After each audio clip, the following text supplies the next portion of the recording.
beings are social creatures, forming strong bonds with others of their kind. But some relationships form outside of the norms. Rare and extreme, they are difficult to understand.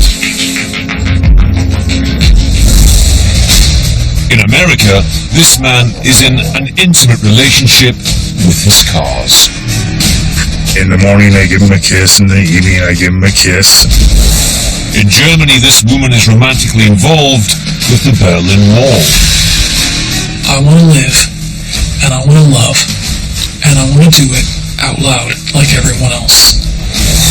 In California, this therapist has sex with hundreds of different men for money. How many clients have I had sex with? I estimate probably about 900. And in the UK, this woman is nearly old enough to be her husband's grandmother. They have all crossed the boundary into the world of forbidden love.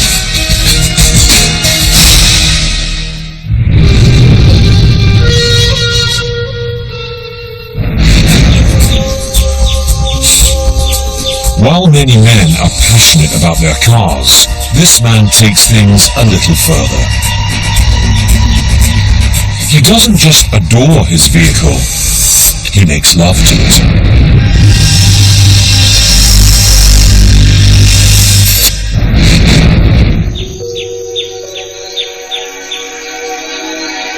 In Washington State, 59-year-old Edward Smith lives a quiet life on the outskirts of the small town of Yelm. He enjoys his rural lifestyle, and like many men, he adores his cars. They're cinnamon, ginger, and his favorite, vanilla.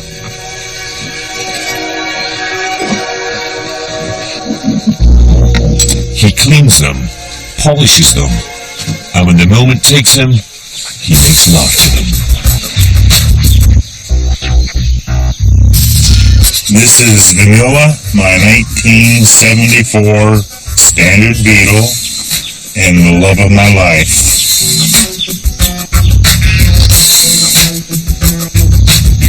Many people are attracted to their cars, but Edward treats his like a wife. Most folks take it to a certain point, but with me it's identify whether it is a love mate.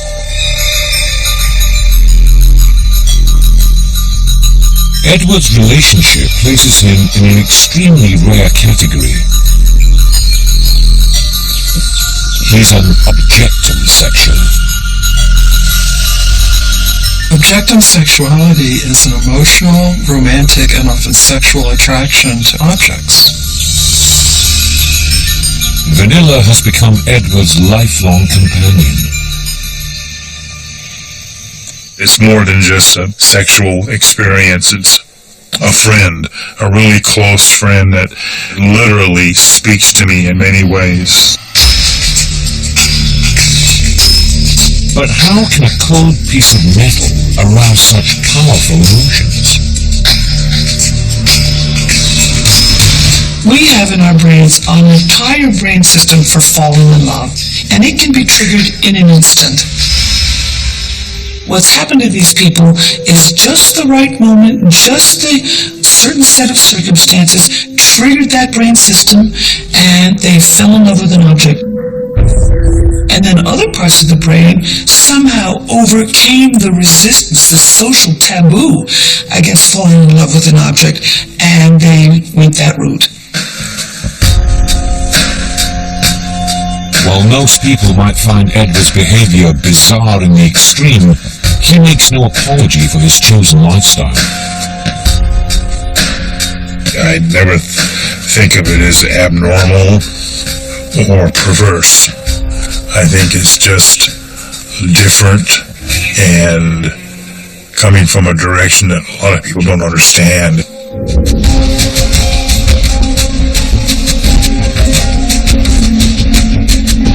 In general, society tends to regard any relationship which can't produce offspring as taboo.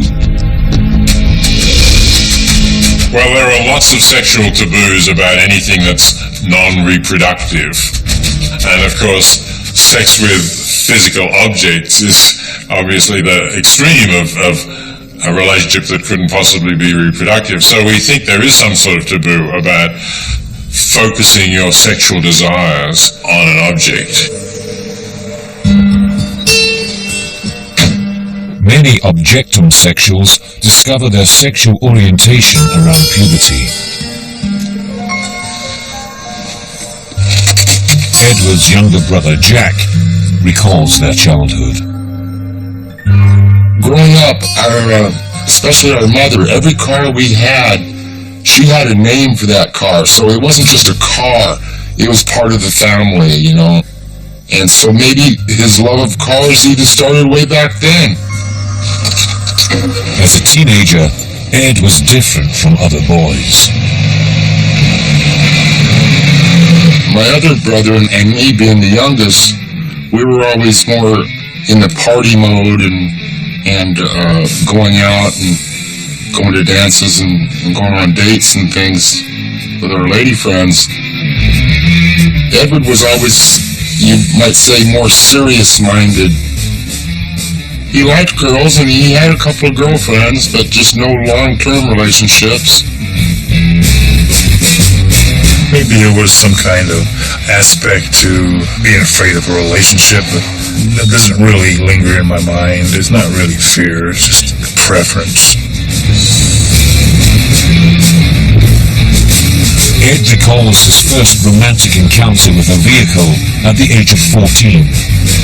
Neighbors had a Beetle, and I remember late at night going up to it and giving it a hug. It was the first time I'd ever actually hugged and kissed an automobile.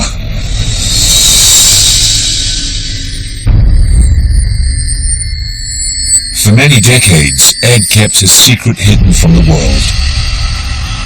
For the longest time I could tell no one. I felt fear that if I even mentioned it, that I'd be committed or something.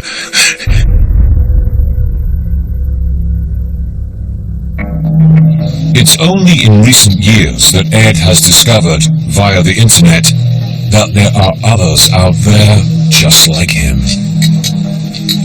There's hundreds and hundreds of people who feel like I do. They're all over the world, and more of them are coming online. See this little ball here? In winter, Edward prefers lovemaking with cinnamon in the warmth of his garage. It's a kind of a substitute, but a great way to relieve my passion, you might say. But what Edward considers lovemaking is to most people masturbation. The main thing to remember is that what we might think of as masturbation with an object, for an objectum sexual, is actually partner sex. Feels wonderful. What a machine. But Edward's bond is more than physical. He has even written love poems dedicated to Vanilla. You were born in Wolfsburg in August '73. Volkswagen Beetle in white. My motor heart friend on wheels of love. This is an expression of love and a relationship. It fulfills me in a manner beyond gratification, physical gratification. It fulfills me in the spiritual realm. Bursting in passion, I call out your name. Vanilla, she hears, though few would know, a car could feel the love the driver sees. Objectum sexuals really feel a sense of partnership with their beloved objects, and they really do experience it emotionally and talk about it in terms that we would use if we're referring to a human lover.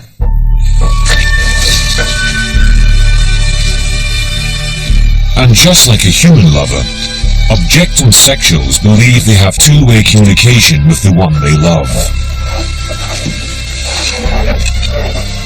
When I hold her in my arms, I can feel an energy coming from her. It's not a noise being emitted, but definitely an energy vibration that enters my body that I can call a form of communication, an energy field.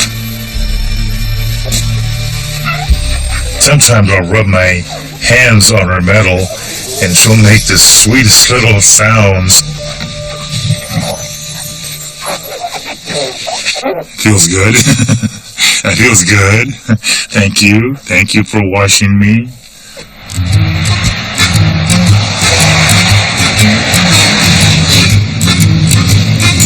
Edward also expresses his love for Vanilla by servicing her regularly.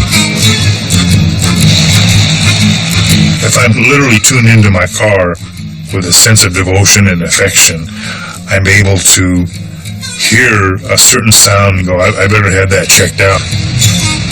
They do communicate. They do communicate in their own mechanical essence.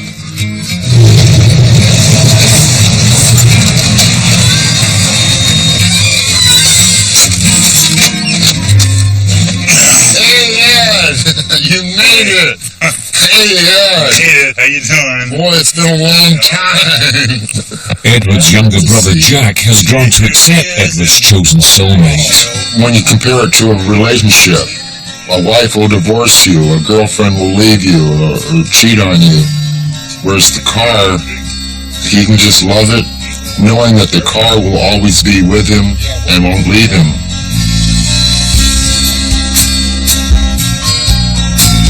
While Edward lives and loves his cars in the privacy of his own backyard, some objectum sexuals choose very public icons to be their lovers.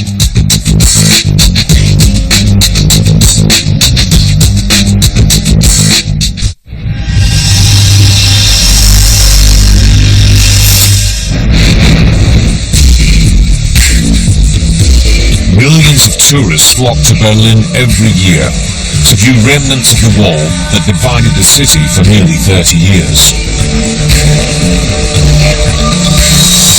One woman made the same pilgrimage, but for her, the Berlin Wall is much more than a relic. It's become her present-day lover. I am a person who's in love, very much in love. I just happen to be in love with an object.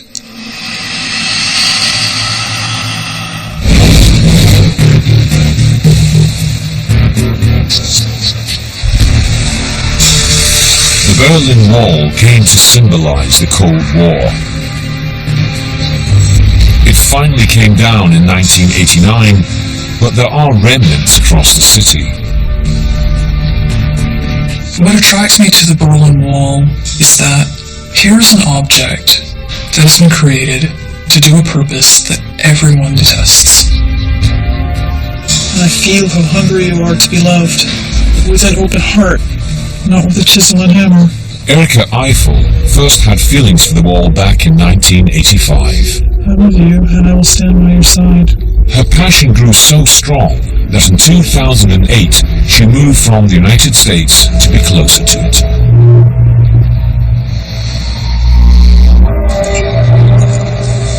Erica doesn't just like the wall, she loves it. I felt that the Berlin Wall was an object that needed love and was hungry for love, and I couldn't help but feel that I was the one to bring this old, scarred icon of communism love.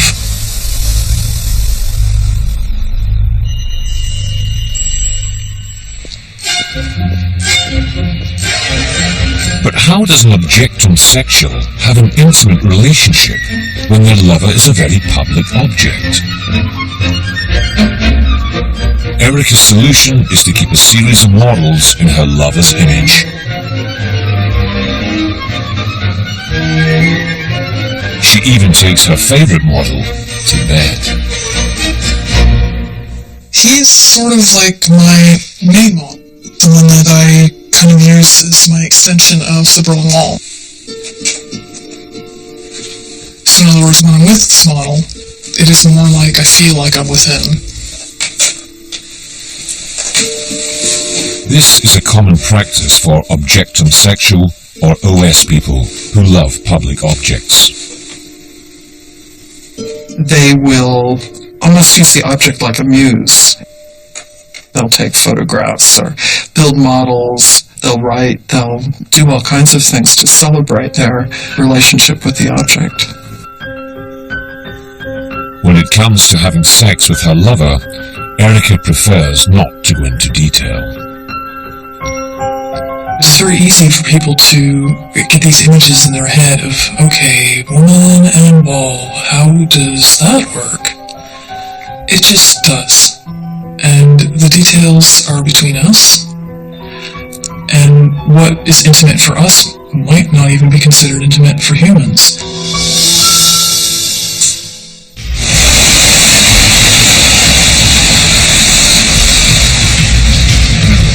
While in Berlin, Erica has made friendships within the objectum sexual community.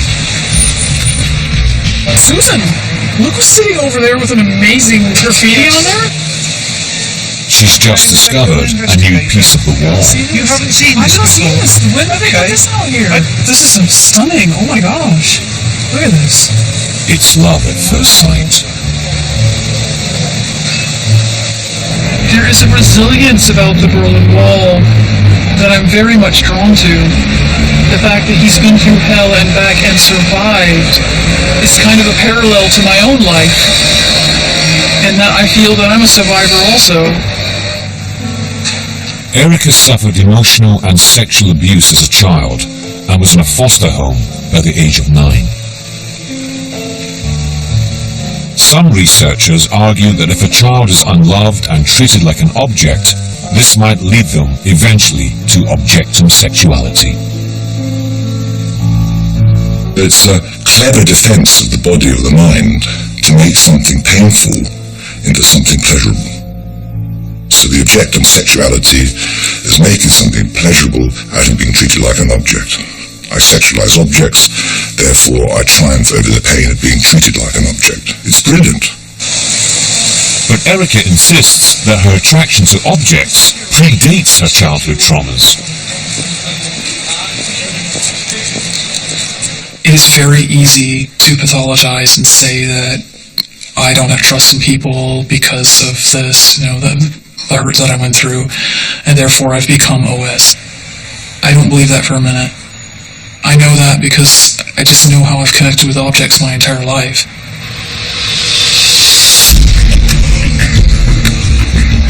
A recent survey of objectum sexuals indicates that not only do they find personality in objects, they usually have a strong aesthetic sense. They are turned on by certain shapes, lines, and textures. There's so much eye candy in Berlin. There's all this glass and steel. It's just, wow. The research indicates that objectum sexuals may be born with different hard wiring in the brain. The shades on it, it's almost like they look like metal shades. I think they are. Oh, check it out.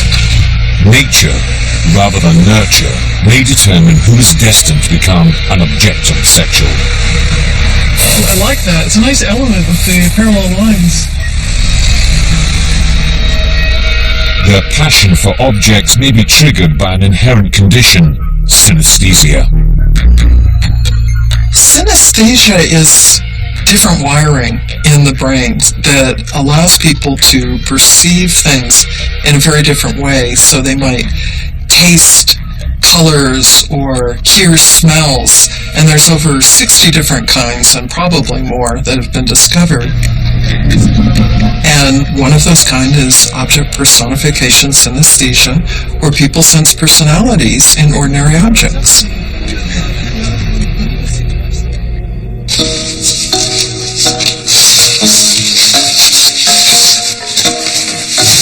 Despite being in love with the Berlin Wall for years, It's going to be cold. Erica has never spent the night in its embrace, but that is about to change.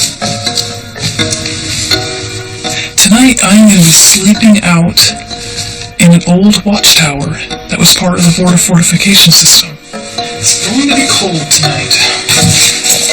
Very, very special opportunity because as an OS person loving a public object, it's maybe a once-in-a-lifetime experience for me to sleep in public with my object and having it be condoned.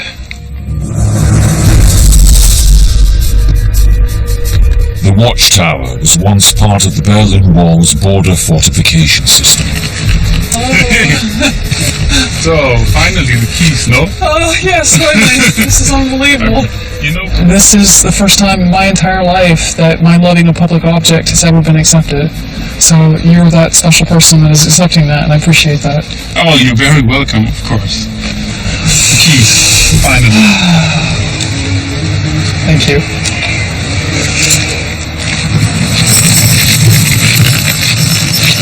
Tonight, Erica is showing all the anticipation of a bride on her wedding night.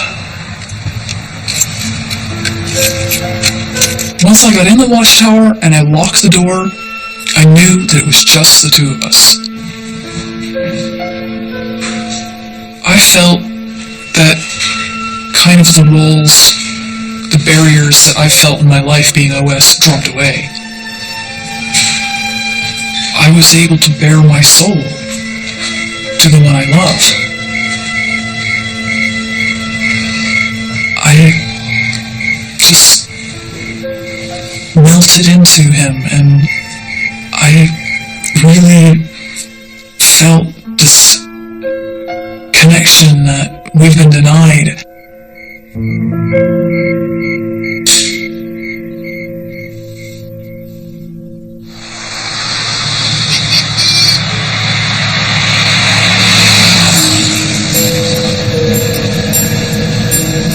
Whether it's through childhood trauma or different hard wiring in the brain, objectomsexuals are powerfully drawn to inanimate lovers. And while their lives and loves are a world away from each other, Erica and Edward share one thing in common. Objectomsexuals, for the most part, feel happy or satisfied with their relationships. They feel happy, they don't want to change. This is who they are. I want to live, and I want to love, and I want to do it out loud like everyone else. I no longer am a freak. I don't have any kind of overpowering loneliness. I like coming home and just being by myself. I'm feeling an appreciation that's hard to even put into words. I love you, I love you, I love you. You know, that's what it is. And, you know, people don't understand that. They think, well, you need a woman to do that with. Well, maybe you do, but I'm fine.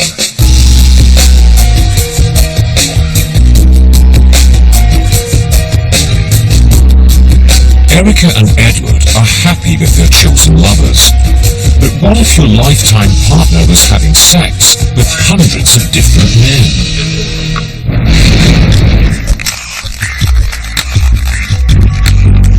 For most people, marriage is about fidelity, loyalty, and resisting temptation.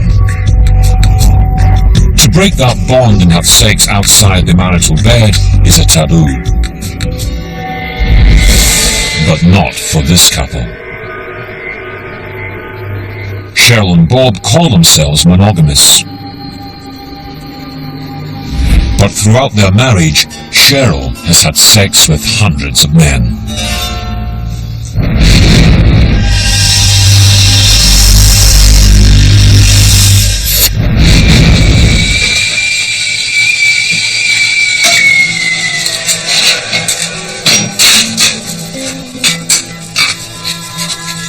In Berkeley, California, Cheryl and Bob perform the usual morning rituals like any other couple across the USA. Working tonight? As a matter of fact, I am. Starting at 12:30. I think they'll enjoy it. You know, they've introduced... Cheryl Cohen Green runs her business from home. Bye. Bye. While her husband is at work, she makes a living having paid sex Hi, Javier.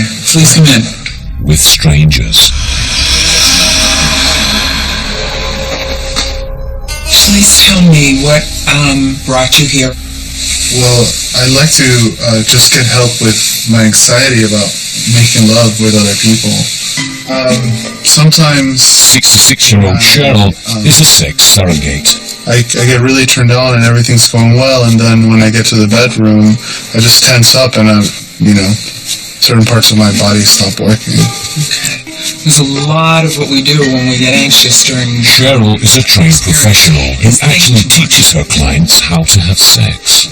The first thing I would like to do is get over the nudity. Okay? So, come, let's go into the bedroom. The surrogates are not trained to be psychologists. The surrogates are trained to actually be able to interact with the client and role model what a good relationship would be like.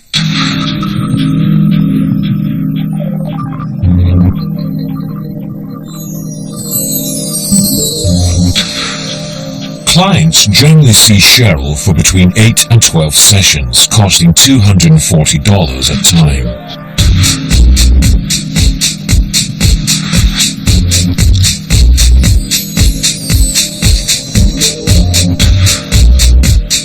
Her clients range in age from 35 to 86 years old. Typically, these are men who've had little to do with the opposite sex. They don't know a lot about women, so they're coming to me for experience and information about women in general. You know, how do you touch? How do you kiss? How do you use safer sex? Cheryl has been a sex surrogate for 37 years. She generally sees about 3 clients a week, but in her younger days, she would often see up to 10.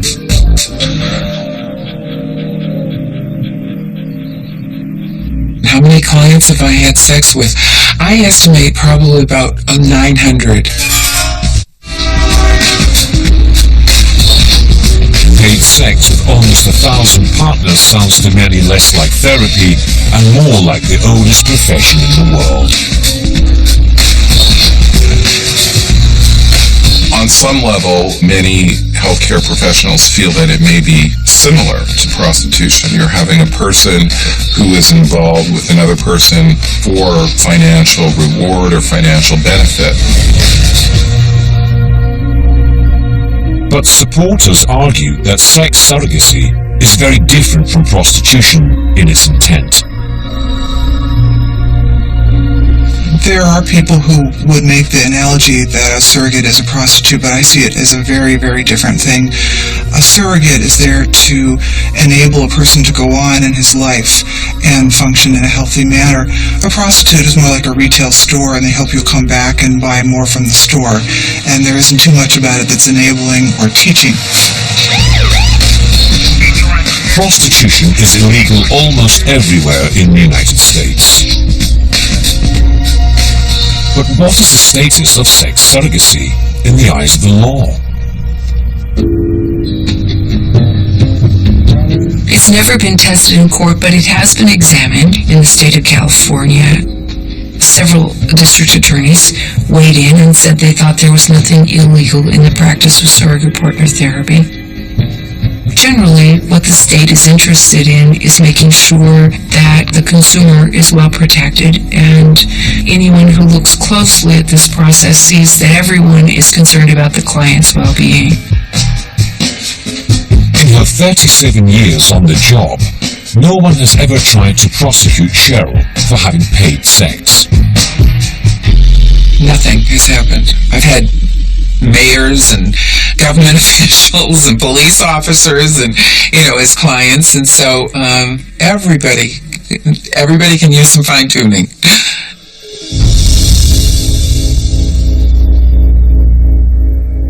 So just having him start to learn how to stay present and in his body and in his Cheryl's clients are referred to her by marriage and family therapist Dr. Luann Weston. For the more possible potential partner, just for now.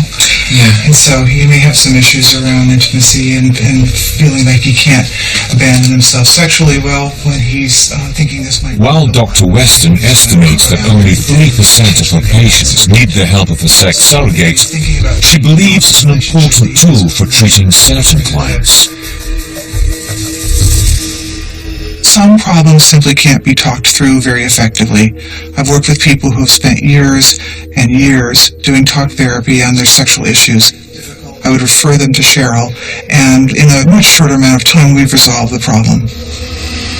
Most often, that problem revolves around the actual act of having sex.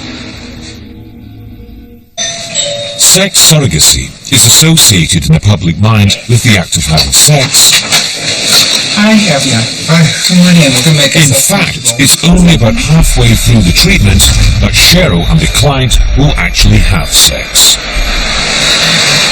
So there may or may not be intercourse in the sixth. There may be, if there is, it's usually for maybe 10 seconds. In subsequent sessions, the clients engage in intercourse for longer periods, honing the skills they will ultimately use in their own bedrooms.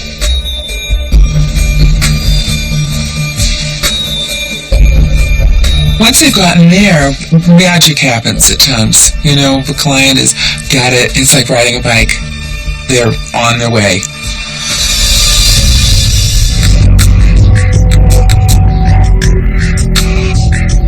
Before 1985, there were approximately 200 sex surrogates practicing in the US. But since then, there's been a dramatic decline. Cheryl is now one of only 50. And it seems that attitudes towards the profession may be hardening.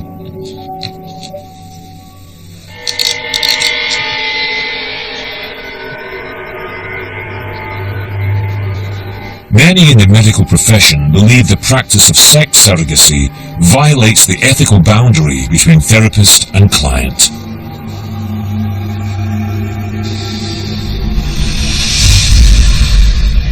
Many organizations, including the medical board, have strong restrictions in terms of being sexually active or intimately involved with your patient. It's really a breach of privacy, it's an abuse of power, and it can be seen as violating the patient-doctor confidentiality. There are dangers involved in sex surrogacy that even its supporters acknowledge. When you have sex with somebody, you can fall in love with them.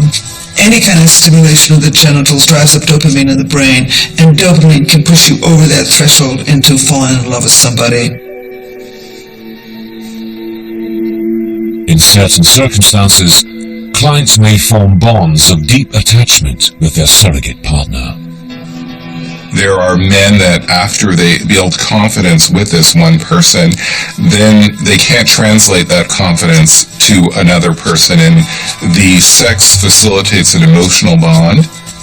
And then they even feel rejected when the surrogate partner really tries to establish clear boundaries. The scenario of client and surrogate falling in love has played out in Cheryl's own personal life. Hi, sweetheart. Hi, honey. Good to see you. See you. Oh, good. There is an emotional attachment with each client. There has to be. I care about what happens. I want them to succeed. I want them to get it. How was your day? My day went really well. My clients moving along and making progress with that. Yeah, good work. Thank you. Cheryl's husband Bob is living proof that seeking help from a sex surrogate can be life-changing. Being sexually impotent led me to the love of my life. He was once one of her clients. It's funny how life works out. It took a number of years of me being unhappy that led me to Cheryl, which opened the door to a wonderful life with her. I couldn't ask for more.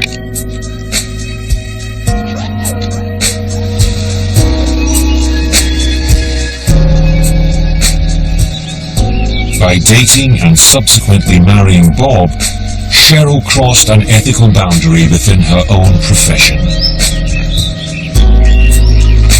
Marrying a client is considered a no-no, and I won't apologize for it because I didn't hurt him.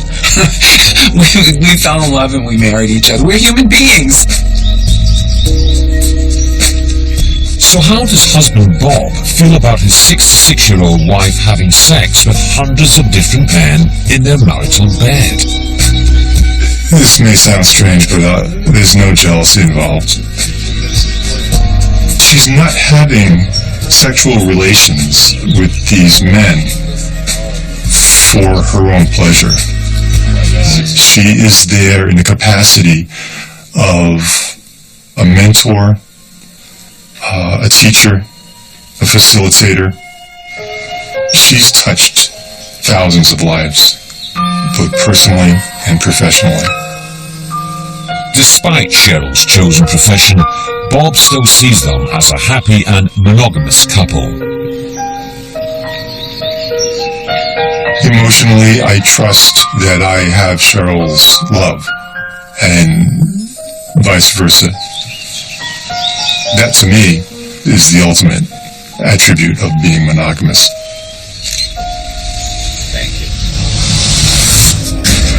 But what chance does love have when a couple is 3 generations apart?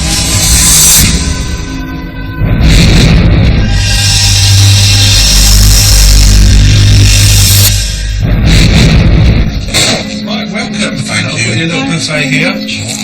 Celebrations are underway for a wedding anniversary. And while people generally choose life partners who are roughly the same age, this woman isn't this man's mother, she's his wife.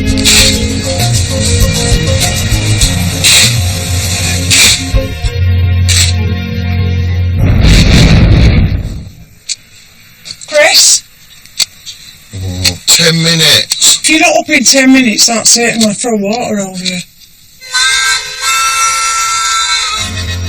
In Brighton, Norma Harvey struggles every morning to get Chris Harvey out of bed. Come on, Chris, breakfast is ready! But what looks like a typical mother and son tussle is far from it, because Chris and Norma are a married couple. Right. With an age difference of 32 years, many might consider their relationship taboo. Opposition towards our age gap over the years has just made us a stronger couple. Look, it's over there. Chris first set eyes on the love of his life when he was 18 on a holiday with his parents. I'd seen Norma dancing on the first evening, and I thought she looked wonderful. She looked really glamorous. And I wanted to ask her out or ask her for a dance, ask her if she wanted to drink. But I didn't have no courage. I was only 18. I didn't have the bottle to ask her and I left it. And I regretted it afterwards that night. Eventually, Chris plucked up the courage to ask Norma, then 50, if he could walk her home. He ended up staying the night.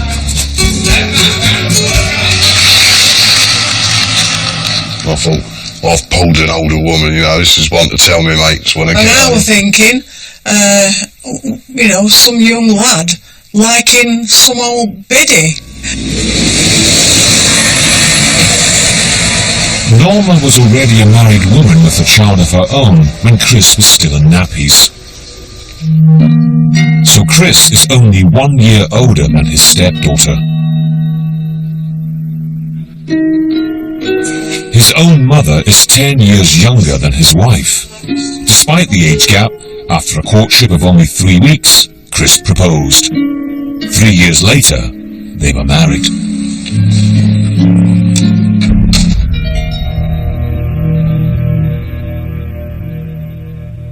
Chris, what do you think? I finished it. Wow, I like that. Now 32 and 64, they're about to celebrate their 11th wedding anniversary. Yeah, that's really good. Of course I've got to wear this red tie so as I match my lovely wife. Although many didn't expect it to last, their marriage has survived more than a decade. The age gap often sees Norma taking on a motherly role. I'm not his mum, but I have to act like a mum, you know, because I think he takes advantage of that. Norma's got to do, yeah. Do you all take Do control sometimes? Yeah. Like, yeah, things that we're doing. He thinks I'm a bossy boots, but everything I do is for his own good. Oh, you fell asleep on our wedding night, didn't you? The assumption that they're mother and son has sometimes created outrage among the general public. So we get sniggers and stuff on the bus, and we'd answer that back with "in your face" back. So if it was tutting on the bus, well, then two old ladies at the back of us, they were like, we'd have a joke, and it'd be, "Give us a kiss, Mum." Yeah. And she'd go, yeah. "Well, don't tell your dad."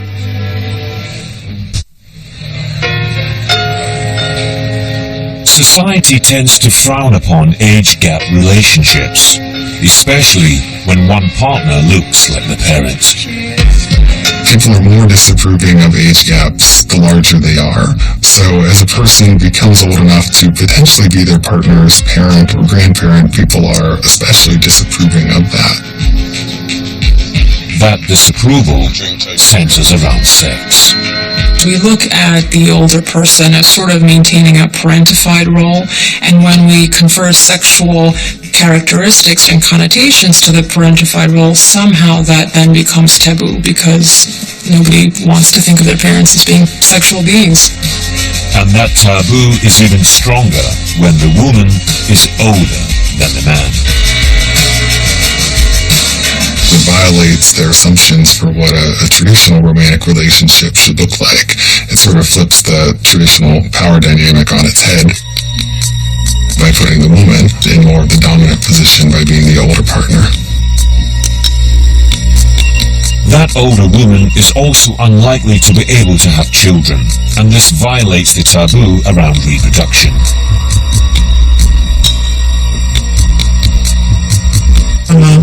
Evolutionary perspective, he is a biological dead end. He's not sending his DNA into tomorrow. It's this evolutionary imperative that explains why society views Chris and Norma's relationship as unnatural.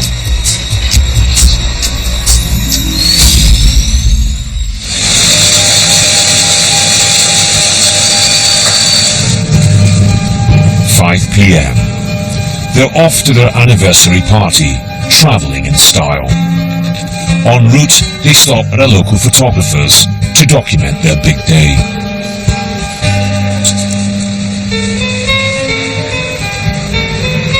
While people are quick to criticize a relationship where the woman is older, society tends to be less critical when the age difference is the other way around. It's much more common to see older men with younger women simply because, for as far as we can remember, people think traditionally of male roles as being the provider. Right, just looking at the camera nicely. And often when men are greater in age than the woman, they are able to provide finances and take care of the family. This looks normal. From a Darwinian evolutionary perspective, it makes a lot of sense. The young girl needs the resources of the older man to help her raise her babies, and the older man needs the youth and health and fertility of a young woman to raise his babies. That tradition still prevails in the developing world. In rural economies where dowries are key to many marriages, it's still common to see a substantial age gap between husband and wife. In fact, Somalia has recorded a marriage between a 112-year-old man and a 17-year-old girl, an age gap of nearly a century.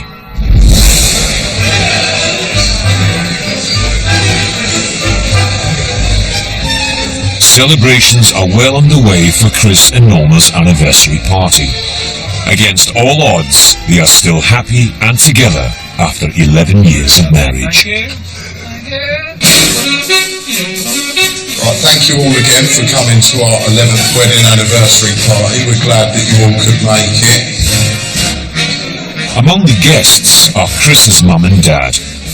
They have reluctantly grown to accept the marriage, even though both are nearly a decade younger than Norma. When I first met Norma, my mum and dad tried to give me advice and I wouldn't take it. And they said, well look, you know, Norma's 50, you're 18, you're at college, you're ruining your life. You made me love you. Didn't want to do it. I didn't want to do it. Chris's father still has misgivings. Chris could have done anything he wanted. He's got the brains for it. It's up to him. He was very strong-minded, I'm afraid. You make me happy sometimes, true. You make me sad. I suppose in a way I actually did change my life from what it would have been. But I don't regret it because I'm in love, I'm happy with my wife, and I wouldn't change it for the world.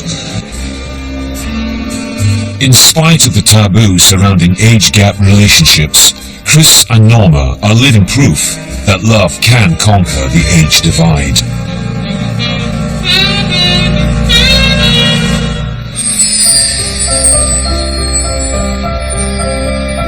I suppose if I'd have not met Norma and I would have been with a girl my own age, I would have probably had more friends. I might have had children, but I'm glad I made those sacrifices because I'm happy with Norma. We made it work. We've proved that an age difference of that magnitude can work.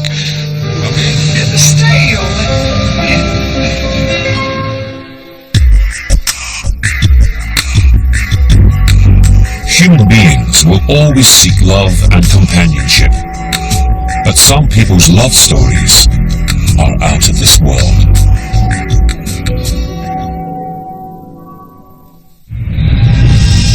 Discover how police brought down a feared Manchester gang in brand new Britain's Underworld tomorrow at 9. Stay tuned.